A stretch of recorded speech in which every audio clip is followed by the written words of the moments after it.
हे viewers, कैसे हो आप सब। आई होप आप सब अच्छे होगे और अपना ख्याल रख रहे होगे, अच्छी सेहत में होगे और अपनी लाइफ को एंजॉय कर रहे होगे। Right, so it's a general timeless and collective read for all science. सारे साइंस के लिए है। आपका सन, मून, राइजिंग, वीनस कुछ भी हो, आप इस रीड को देख सकते हो। ठीक है, जेंडर स्पेसिफिक रीड नहीं है, सारे जेंडर्स के लोग इसको देख सकते हैं। Married, unmarried, extra marital, whatsoever आपका जो भी करंट स्टेटस है, आप इस रीड को देख सकते हो। ठीक है, आज की रीड में सबसे पहले हम जानेंगे कि आपके पर्सन की सोच आपको लेकर इस वक्त जब आप इस रीड को देख रहे हो तो वो आपके बारे में क्या सोच रखते हैं। राइट, सो आप इस पर्सन के बारे में सोचकर 3 बार गहरी सांस लीजिए। सांसें गहरी होनी चाहिए और इस पर्सन के बारे में आप विजुलाइज कर सकते हैं। Take a deep breath and then release it and do it 3 times. ठीक है, 3 बार करिए और इससे मुझे आपके पर्सन की एनर्जी कैच करने में भी आसानी होगी और आपका स्टेट ऑफ माइंड भी पीसफुल हो जाएगा। और इस रीड की जो बातें हैं, जो गाइडेंस है, वो आपके समझ में आएंगी। जो बातें आपके साथ रेजोनेट होती हैं उनको लीजिए और जो बातें रेजोनेट नहीं होती हैं उनको जाने दीजिए। राइट, सो यस, 3 कार्ड्स मिल गए हैं। पहला कार्ड आया है गॉडेस ऑफ द मून का।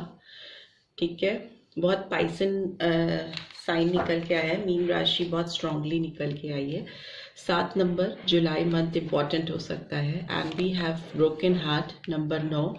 सितंबर मंथ भी इम्पॉर्टेंट हो सकता है। ये मंथ और डेट्स सबके लिए ज़रूरी नहीं है सबके ऊपर बैठे, बट यहाँ पे जो आती है मैं बता देती हूँ। ये रीड सभी राशियों के लिए है। सारे बर्थ, जो भी बर्थ डेट्स आपकी हैं, आप इस रीड को देख सकते हैं। Right, and we have sun, number 1। तो जनवरी मंथ भी बहुत सारे लोगों के लिए सिग्निफिकेंट हो सकता है। ठीक है, लियो साइन बहुत प्रोमिनेंटली आया है एंड पाइसन साइन, मीन राशि बहुत निकल के आई है। ठीक है, इस पर्सन की एनर्जी की बात करें तो and bottom of the deck we have angel of love. ये अभी इस समय आपके बारे में बहुत ज़्यादा सोच रहे हैं या रही हैं। ठीक है, बहुत ज़्यादा हाईली इंट्यूटिव होना और इनके इंट्यूशन इनको सही गाइडेंस प्रोवाइड कर रहे हैं। राइट, ऐसे गाइडेंस जिसमें इनको ये एहसास हो रहा है कि इनका अगर दिल टूटा है, इनका दिल अभी अगर हर्टफुल सिचुएशन में है, तो इनको इस बात का एहसास हो रहा है कि कभी इन्होंने आपका दिल भी तोड़ा था। ठीक है, उस समय शायद इनको रियलाइज नहीं हुआ था, बट अभी इस पर्सन को डीप रियलाइजेशन हो रहा है कि किसी को आप हर्ट करते हो, किसी को आप तकलीफ पहुंचाते हो या किसी का दिल आप all of a sudden break करते हो, तो उस पर्सन को आप बहुत हर्टफुल सिचुएशन में डालते हो। और इस समय इनके जो इंट्यूशन है, जो इनकी इंट्यूटिव पावर है, वो इनको इस टूटे हुए दिल का जो एहसास होता है उससे काफ़ी फेमिलियर करा रही है। बट फ्यूचर की बात करें तो इस पर्सन के इंटेंशंस आपकी तरफ काफ़ी प्योर दिखाई दे रहे हैं। सन की एनर्जी आई है जो कि काफ़ी पॉजिटिव हैप्पी एनर्जी होती है और ये इस रिलेशनशिप में एक सुधार को दिखाती है, क्योंकि इस पर्सन को सेल्फ रियलाइजेशन हो रहा है। इन्होंने कोई एक चीज़ें वो एक्सपीरियंस की हैं जो इन्होंने आपके साथ की हैं। ठीक है, तो वो अब इनके ऊपर बाउंस बैक हो रही हैं। इनके जो इंट्यूशंस हैं इनको गाइड कर रहे हैं कि अगर आप किसी के साथ गलत करते हो या किसी को आप हर्टफुल सिचुएशन में डालते हो या किसी का दिल आप तोड़ते हो, तो कभी ना कभी आपको उस फेज से गुजरना ही पड़ता है और वो इनके साथ हो रहा है। तो इनको आपकी तरफ, आपकी जिंदगी में खुशियां लाने का, आपको हील करने का इनके अंदर एक एहसास जागता हुआ मुझे दिखाई दे रहा है। Because angel of love bottom of the deck की एनर्जी है, तो ये बहुत इंपॉर्टेंट है और ये बताती है कि इनके अंदर प्यार का एहसास बहुत गहरा हो रहा है। ठीक है, और ये किसी का दिल जिसका भी दिल इन्होंने तोड़ा है, उस दिल को ये हील करना चाहते हैं। ठीक है, आपकी तरफ पहुंचकर आपकी तरफ एक कुछ ऐसी चीज़ें, कुछ ऐसे जेस्चर्स या ऐसा कुछ भी आपको फील कराना चाहते हैं या चाहती हैं जिससे आपका दिल हील हो सके। ठीक है, and other card we have door to romance is in reverse. तो ये डेफिनेट है कि इस प्यार को कहीं ना कहीं इस पर्सन ने भी एक केज में बंद करके रखा था।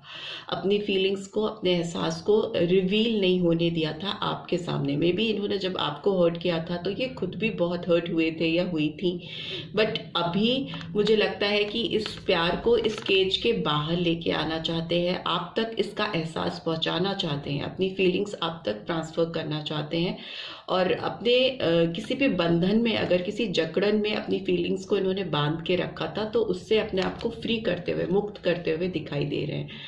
And number we have number 33 to 6 and number 49 तो मतलब 13 और 4, ठीक है। अप्रैल मंथ इंपॉर्टेंट हो सकता है, जून मंथ इंपॉर्टेंट हो सकता है, जुलाई मंथ इंपॉर्टेंट हो सकता है। कम्युनिटी का कार्ड आया है and door to personal healing and happiness का कार्ड भी आया है। ये किसी तरह के जो सिचुएशंस हैं इनकी लाइफ में, जो करंट सिचुएशंस चल रही हैं, उससे ये कहीं ना कहीं अपने आप को ओवरकम करते हुए दिखाई दे रहे हैं। अगर इनकी लाइफ में बहुत सारे लोगों की इंटरफेरेंस है, बहुत सारे इनकी लाइफ में राय साहब हैं, अगर राय साहब मीन्स जो बिन मांगे सजेशंस देते रहते हैं, इंटरफेयर करते रहते हैं लोगों की पर्सनल लाइफ में, तो अगर उस तरह की इन्होंने अपने आसपास भीड़ इकट्ठी की हुई है, थ्रीसम सिचुएशंस क्रिएटेड हैं इनकी लाइफ में बहुत सारे लोगों की, अगर ये सुनते आए हैं या आई हैं, तो अभी ये अपना डिसीजन, अपना फैसला, specially if we talk about you, तो खुद से लेना चाहते हैं। बिकॉज इनको लगता है कि आपकी तरफ इस रिश्ते में इन्हें हीलिंग को ओपन अप करने की ज़रूरत है, door to personal healing and happiness. तभी इनकी ज़िंदगी में खुशियाँ आएंगी, तभी ये अंदर से हील हो पाएंगे। इनके अंदर जो चेंजेस, जो सुधार इनको लगता है कि जो ज़रूरी है, ठीक है, इनके खुद के लिए और इस रिलेशनशिप के लिए भी, तो वो लाने के लिए ये केपेबल हो पाएंगे। अगर ये अपने इंट्यूशंस को फॉलो करेंगे तो डेफिनेटली इनके अंदर ये एहसास हो रहा है, जो सेल्फ रियलाइजेशन होता है वो बेस्ट रियलाइजेशन होता है, और उससे इनको लग रहा है कि आपके रिश्ते में इनके साथ खुशियाँ आएंगी, प्रॉस्पेरिटी आएगी, हैप्पीनेस आएगी, और डेफिनेटली जो दिल टूटा है वो फिर से हील हो पाएगा। राइट, सो लेट्स सी, ये कार्ड्स आए हैं तो इनको एक्सप्लेन भी कर लेते हैं। गॉडेस ऑफ द मून का कार्ड क्यों आया है? Okay, we have 2 cards. We have the master, खुद ओशो का कार्ड आ गया है, तो डेफिनेटली बहुत पावरफुल कार्ड होता है ये। ओशो ज़ेन टैरो डेक का कार्ड आया है और ये गॉडेस ऑफ द मून को एक्सप्लेन कर रहा है। And we again have 3 of cups, so Cancer, Scorpio, Pisces energy आई है। एंड नंबर 3 मार्च का मंथ इंपॉर्टेंट हो सकता है। इनको लगता है कि अगर इनको अपनी ज़िंदगी को एंजॉय करना है, ठीक है, अगर अपनी ज़िंदगी में इन्हें जेन्युइन खुशियाँ चाहिए, तो इनको अपनी खुशियों का खुद से मास्टर बनना होगा। मास्टर बनना होगा मतलब अपने ज़िंदगी के खुशियों के रास्ते ढूंढने के लिए इनको खुद की स्किल्स, खुद की इंट्यूटिव स्किल को यूज़ करना होगा, और उसमें किसी भी थर्ड पर्सन की इंटरफेरेंस इनको नहीं लेनी होगी। तभी ये अपनी लाइफ में जेन्युइन फैसला कर पाएंगे। Specially if we talk about their love life. Their love life means your love life too, because we are talking about this person, और आप इस पर्सन के लिए ही ये रीड देख रहे हो, तो आपसे इनका कनेक्शन है। तो ये कहीं ना कहीं अपने, एज यू कैन सी इस कार्ड में भी ऊपर आपको मून की एनर्जी दिखाई देगी, ठीक है।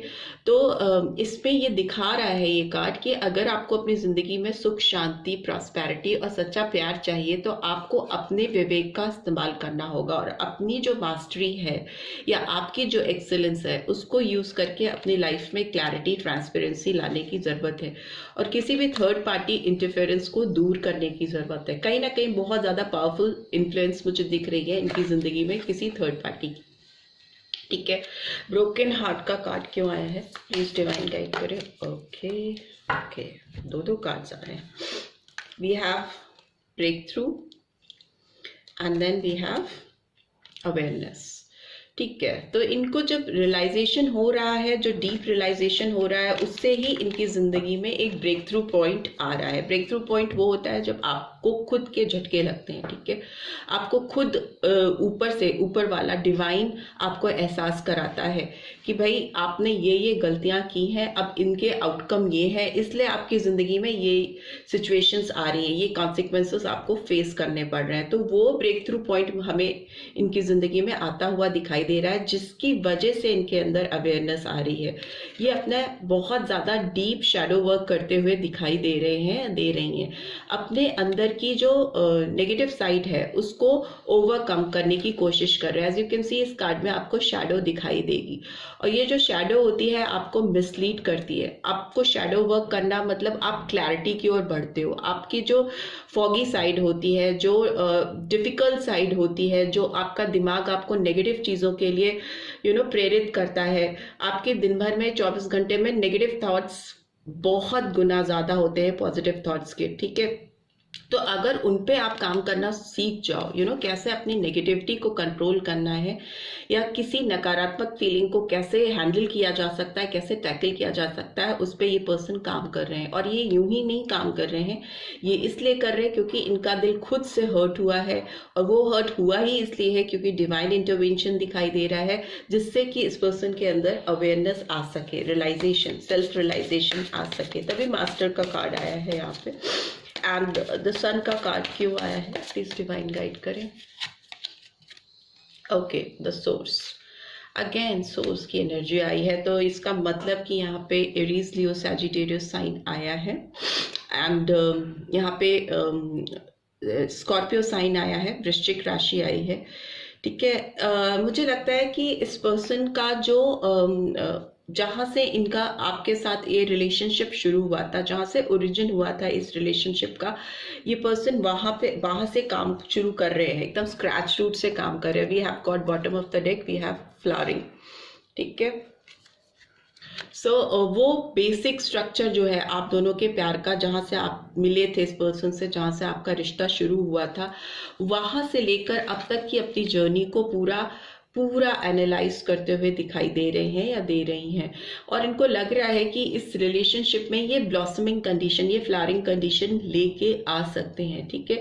आप इस समय इस पर्सन को काफ़ी ज़्यादा अट्रैक्ट कर रहे हो, आपके ऑरा में एक ब्यूटिफिकेशन दिखाई दे रहा है इस पर्सन को, और वो ब्यूटिफिकेशन आपकी आउटर अपीयरेंस भी हो सकती है, आपकी इनर क्वालिटीज़ भी हो सकती है, जो काफ़ी आपको आउटशाइन करा रही है, आपको काफ़ी ग्लो करा रही है, जिससे यहाँ पे सन की एनर्जी आई है, यहाँ पे भी सोर्स की एनर्जी आई है, एंड देन फ्लावरिंग की एनर्जी आई है। तो जो रीज़न है, जो कारण है इनका आपकी तरफ अट्रैक्ट होने का या इस रिलेशनशिप को हील करने का, खुशियाँ लेके आने का, उसके पीछे आपकी खुद की पर्सनालिटी बहुत बड़ा मेजर फैक्टर हो सकती है। आप डेफिनेटली ऐसा कुछ कर रहे हो उस समय, या ऐसी चीज़ें मैनिफेस्ट कर रहे हो, या काफ़ी टाइम से आप करते चले आ रहे हो, जो कि अब डिवाइन आपके फेवर में उन चीज़ों का, उन मैनिफेस्टेशन का, उनका रिजल्ट आपको देना चाहती है इस पर्सन की लाइफ में, कुछ डीप रियलाइजेशन इनको करा के, right. So and again we have rebirth, ठीक है। नंबर 10 और 1 इम्पॉर्टेंट हो सकता है, दैट इज जनवरी मंथ और अक्टूबर मंथ। तो इस रिश्ते में डेफिनेटली एक नया शुरुआत होने वाला है, ट्रांसफॉर्मेशन मस्ट है भी, और ट्रांसफॉर्मेशन आता हुआ भी दिखाई दे रहा है। अगेन स्कॉर्पियन साइन फिर से आया है, वृश्चिक राशि निकल के आई है, तो ये दिखाती है कि अगर ये किसी जकड़न में फंसे थे या किसी ऐसी सिचुएशन में ये चले गए थे जहाँ से निकलना इनके लिए बहुत मुश्किल था, तो अभी वो ब्रेक थ्रू पॉइंट आ रहा है, और इस रिलेशनशिप का एक नया जन्म होता हुआ, एक रीबर्थ होता हुआ मुझे दिखाई दे रहा है। और इसमें आप ज़रूर कुछ इम्पॉर्टेंट रोल प्ले कर रहे हो, ठीक है। मे बी आपने इस पर्सन से अपने आप को डिस्टेंस एक बना के रख लिया है, काफ़ी दूर हो गए हो आप इस पर्सन से, आपने बिल्कुल इनके ऊपर फोकस करना, इनके ऊपर कंट्रोल करना, कुछ भी आपने एफर्ट्स डालने शायद छोड़ दिए हैं, जिसकी वजह से इस पर्सन को काफ़ी ज़्यादा आपके लिए क्रेविंग हो रही है, आपकी तरफ बढ़ने की चाह इनके अंदर बढ़ती हुई दिखाई दे रही है। इसके पीछे डेफिनेटली आपका कुछ ना कुछ इम्पॉर्टेंट रोल दिख रहा है यहाँ पे। लेट्स सी इनकी इनरमोस्ट फीलिंग क्या है आपको लेकर। रोमांटिक फीलिंग्स, इनरमोस्ट फीलिंग का कार्ड निकाला तो रोमांटिक फीलिंग्स ही आ गई। इस समय ये बहुत ज़्यादा आपकी तरफ अट्रैक्टेड फील कर रहे हैं। मैं बोल रही हूँ ना, आपका ऑरा इस समय इस टाइप का हुआ है कि आप इस पर्सन को एक मैग्नेट की तरह खींच रहे हो, एक पुलिंग फैक्टर इस पर्सन को दिखाई दे रहा है आपकी तरफ, और वो इतना स्ट्रॉन्ग है, इतना डीप अट्रैक्शन है कि इनको अपनी जो पास्ट मिस्टेक्स इन्होंने आपके साथ की थी उनका रियलाइजेशन हो रहा है, बहुत डीप रियलाइजेशन हो रहा है, ठीक है।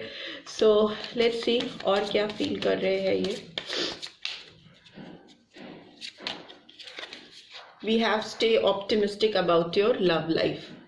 ओके, सो इनको लग रहा है कि अगर इन्होंने अपनी जो नेगेटिव थिंकिंग है उसको पॉजिटिविटी में बदला जो कि मुझे लगता है इस पर्सन के अंदर डुअल थॉट प्रोसेस बहुत चलते हैं। इस पर्सन को हीलिंग की डेफिनेटली बहुत ज़्यादा ज़रूरत है, अवेयरनेस की ज़रूरत है, जिसकी वजह से इनकी लाइफ में चीज़ें गड़बड़ होती आई हैं पीछे। अगर इनके अंदर सेल्फ रियलाइजेशन या अवेयरनेस नहीं थी तो वो अब होती हुई दिखाई दे रही है। डीप ट्रांसफॉर्मेशन हो रहा है और ये पर्सन नेगेटिव साइड से पॉजिटिव साइड की ओर कन्वर्ट होते हुए दिखाई दे रहे हैं। ठीक है, forgiving and learning, as you release and heal the past you experience love in your present moments. So yes, ये इनको डेफिनेटली पास्ट की एनर्जी से बाहर निकलना है और ये निकलते हुए दिखाई दे रहे हैं। यहाँ पे मैस्कुलिन एनर्जी आई है, फीमेल भी हो सकती हैं, और ये कहीं ना कहीं अपने आप को भी, जो इन्होंने गलतियां की हैं पास्ट में, अपनी गलतियों से सीखते हुए दिखाई दे रहे हैं, अपने आप को भी माफ़ कर रहे हैं। ठीक है, कि उनसे ये जो गलतियां हुई हैं उसका जो रिग्रेट उनके ऊपर है, जो भारीपन उनके ऊपर है, उससे अपने आप को रिलीज करते हुए दिखाई दे रहे हैं, हील करते हुए अपने आप को दिखाई दे रहे हैं और फिर फर्दर आपकी तरफ बढ़ने की कोशिश करते हुए दिखाई दे रहे हैं एक ब्राइटनेस के साथ में। ठीक है, and bottom of the deck we have express your love. So ये डेफिनेटली आपकी तरफ एक रोमांटिक जेस्चर्स दिखाना चाहते हैं, ये आपको रिवील होने देना चाहते हैं, अपनी जो फीलिंग्स है, जो इनका एक साइड जो आप पे बुरी तरह से मरता है, आपको बुरी तरह से प्यार करता है, जो कहीं ना कहीं दब गया था, छुप गया था, या किसी थर्ड पर्सन की इंटरफेरेंस की वजह से आप लोगों के बीच में डिस्टेंस आ गया था। अभी वो उससे बाहर आते हुए, अपने आप को ट्रांसफॉर्म करते हुए, चीज़ों को रिकवर करते हुए दिखाई दे रहे हैं या दे रही हैं, राइट। और एक्सप्रेशन आता हुआ दिखाई दे रहा है इस पर्सन के अंदर कि कब अभी वो आपको लेकर क्या फील कर रहे हैं और उनसे क्या गलतियां हुई थी पास्ट में, उसका एक्सेप्टेंस, उसके लिए फॉरगिविंग जेस्चर उनके अंदर आता हुआ दिखाई दे रहा है। आपसे डेफिनेटली अपॉलॉजी भी लेकर आपके सामने आ सकते हैं, right. So this is all I am getting. I hope आपको इस रीड से गाइडेंस मिली है, then do give this video like, और फर्स्ट टाइम आए हो तो सब्सक्राइब करके जाना मत भूलना। Thanks for watching. Notification bell जरूर से प्रेस करना, right. So see you next week, till then take care, bye bye.